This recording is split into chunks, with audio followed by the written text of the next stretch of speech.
The Krellian warlord lifted his blazing plasma claw over the quivering Pixith merchant, and that was the exact moment the human bartender stopped polishing glasses. Narvik lay frozen on the floor of the Frontier Station cantina, his 4 eyes stretched wide in terror as the towering Krellian loomed above him. The warlord stood nearly 9 feet tall, wrapped in dense bioplating capable of shrugging off small arms fire. Narvik, by contrast, barely reached 3 feet in height. His soft blue fur evolved for a peaceful homeworld where the largest predator was no bigger than a house cat. "You sold me faulty equipment," the warlord snarled, his voice grinding like stone on metal. "My soldiers died because your atmospheric filters failed." "Please," Narvik whimpered. "They were tested. I swear it. I would never." "Your kind always begs," Grain interrupted. His plasma claw activated, energy crackling violently along its edge. "Time to thin the herd." Behind the bar, a glass settled onto the counter with a quiet clink. Her name was Temperance Graves. She had tended bar on this station for 5 uneventful years. She wasn't especially tall for a human, nor particularly muscular, just a woman in her 30s wearing a simple bartender's vest. "Grain," she said calmly. "Put the Pixith down." The cantina went dead silent. 16 different species collectively held their breath. Grain turned slowly, his predatory eyes locking onto her. "This does not involve you, human." "It does when it happens in my bar." She stepped out from behind the counter, her hands empty. "Those filters weren't defective. I sold them myself.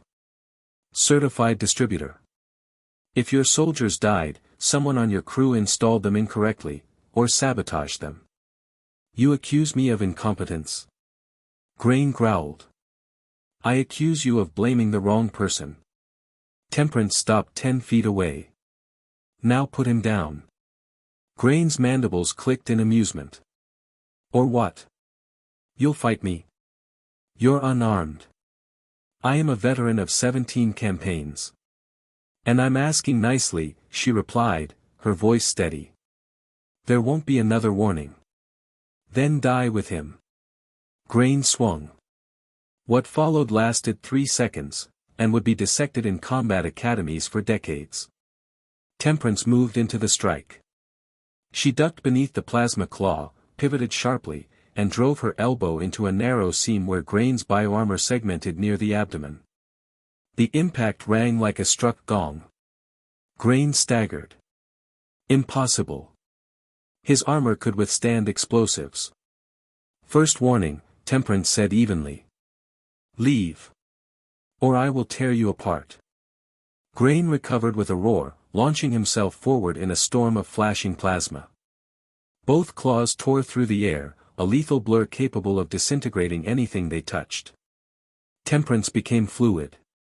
She flowed between the attacks, slipping through openings invisible to everyone else. Where others saw chaos, she read patterns.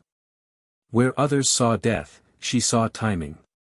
She seized his arm mid-swing, twisted with his momentum, and hurled the massive warlord into a Durasteel support pillar. The metal rang like a bell. "Second warning," she said calmly. She wasn't even breathing hard. "You do not want a third." Grain bellowed in fury and triggered the shoulder-mounted plasma cannon built into his armor, a weapon designed to punch through armored vehicles. At this range, it would vaporize the entire cantina.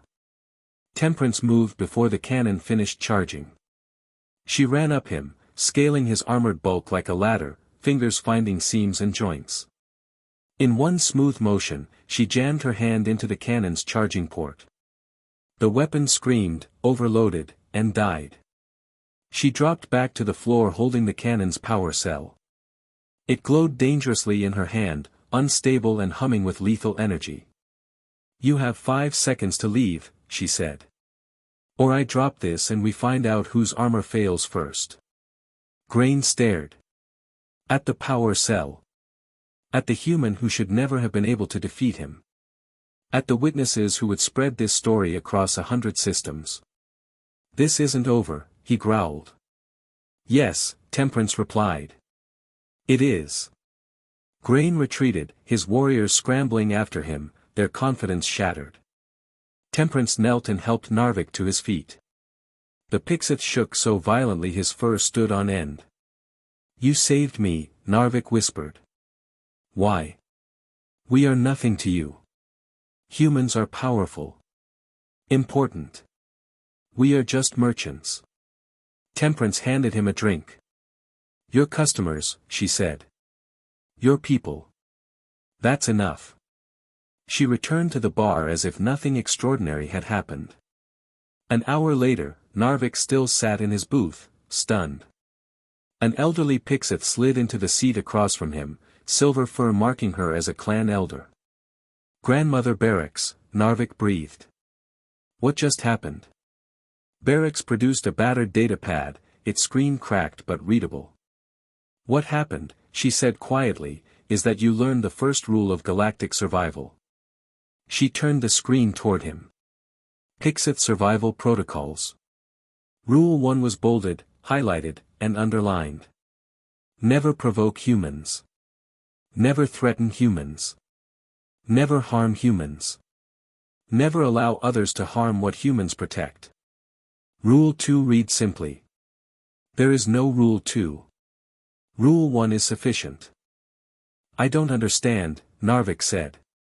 "Humans aren't predators. They don't hunt us. They barely notice us."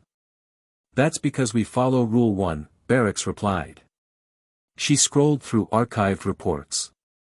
30 years ago, during the Krellian expansion, we resisted. Militias.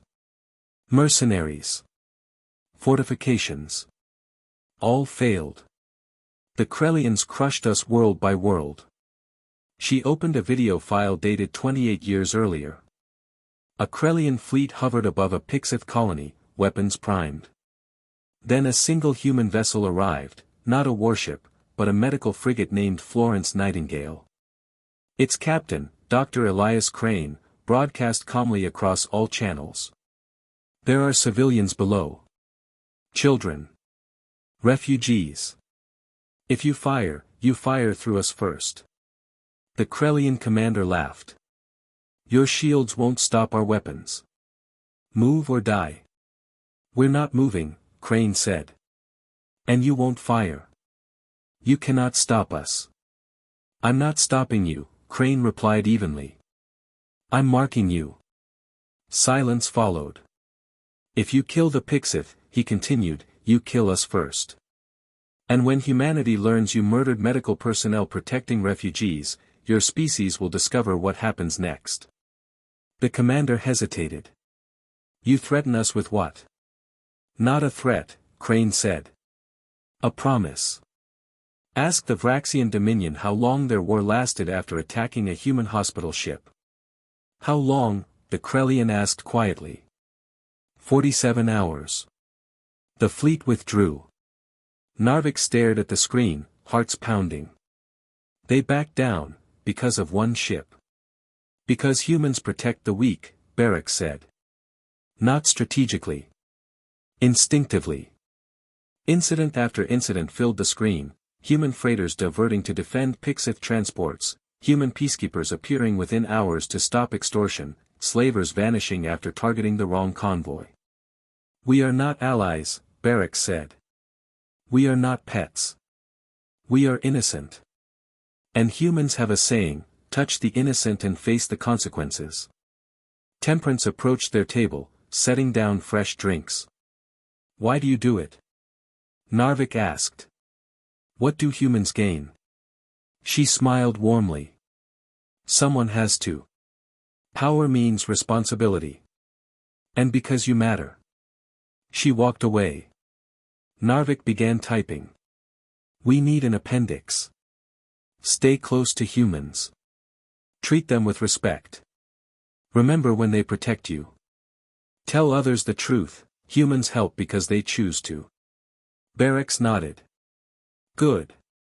Across the cantina, Temperance served another nervous Pixeth. "Is it safe here?" he asked. She smiled. "Safest bar in the sector. We don't tolerate bullies." And he understood why the guide only needed one rule. Because sometimes, one rule is enough.